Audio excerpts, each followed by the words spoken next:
chacun de nous avoir fait cette proposition de venir l'exposer à Laon, de venir nous le présenter. C'est un plaisir de vous accueillir, que d'accueillir le tableau dans la ville des frères Le Nain. Et comme vous le savez, nous avons un tableau des frères Le Nain, le concert, qui est exposé au musée de Laon et que nous avons ramené pour l'occasion, de manière à pouvoir vous le présenter à côté du tableau. C'est donc voilà, un retour sur les terres natales qui est symboliquement très fort et qui est important de pouvoir effectivement le présenter à la fois à la population lannoise et à l'ensemble des acteurs du patrimoine, des acteurs socio-économiques.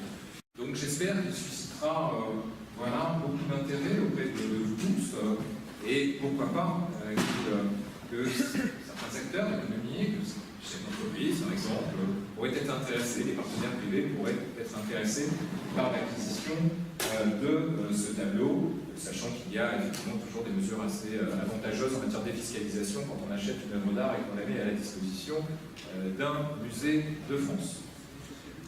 Je suis en contact étroit avec aussi, bien évidemment, je suis en contact avec le Louvre et avec le spécialiste des frères Le Nain au Louvre, M. Milanovic, qui m'a confirmé l'intérêt présenté pour ce tableau, la richesse de ce tableau. Alors je ne sais pas comment le Louvre se positionnera par rapport à l'acquisition. Je sais qu'en voilà, en termes d'estimation, il y a des différences voilà, entre le Louvre et vous. Mais en tout cas, ils m'ont bien confirmé l'intérêt patrimonial du tableau. En ce sens, j'avais écrit en mars à la ministre de la Culture pour lui dire combien nous espérions que ce tableau resterait dans le patrimoine national et qu'il pourrait être acheté par un musée national et que le musée de Laon était très prêt à l'accueillir, que ce soit en prêt ou de manière plus permanente. Et donc, comme vous le savez, il a été classé trésor national. Ce qui fait que pendant 30 mois, effectivement, il est sur le territoire français. Et donc, on va bien sûr suivre avec beaucoup d'attention un petit peu l'évolution des choses dans les jours qui viennent, dans les semaines ou les mois qui viennent.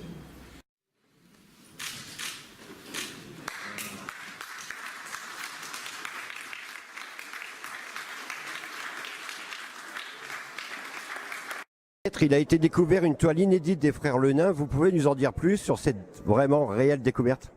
Une réelle découverte qui a eu lieu à la fin de l'année dernière par une personne nous appelant de Vendée, commissaire-priseur dans Val-de-Loire. Nous sommes appelés dans toute la France et même dans l'Europe. Et cette personne-là avait ce tableau sans savoir ce qu'il était et encore moins sa valeur. Et elle était prête à le vendre pour 10 000 €. Là, je pense qu'on rajoutera quelques zéros. Alors, s'agit-il d'une œuvre majeure des frères Le Nain? Il s'agit peut-être de l'œuvre la plus symbolique, car elle est religieuse avec un seul personnage. Elle est unique dans toutes leurs œuvres, et en ce sens-là, ça fait une grande rareté. Alors, les frères Le Nain, peintres, sont au nombre de 3. Savez-vous lequel qui a réalisé ce tableau? Les experts français ne sont pas de même avis que les experts étrangers. Peut-être que c'est un tableau fait à plusieurs mains, et que 2 des 3 frères auraient participé à ce tableau. Quoi qu'il en soit, il est de Le Nain, des frères Le Nain, incontestablement. Alors maître, le tableau sera vendu aux enchères le 10 juin au château d'Artigny en Indre-et-Loire. Combien à peu près? Nous vendons aux enchères, le plus offrant. Nous compterons à partir du million, et puis après nous verrons bien. Et ça ferait plaisir de revoir peut-être l'acquisition faite par Laon pour les frères Le Nain, pour revenir sur Laon? Et ça, c'est tout à fait notre vœu. C'est pour ça que nous sommes là, pour sensibiliser, écouter, reprendre avec la commune et tous les autres partenaires institutionnels comme socio-économiques afin que, eh bien, un Louvre de Lens, qu'il y ait un Louvre de Laon.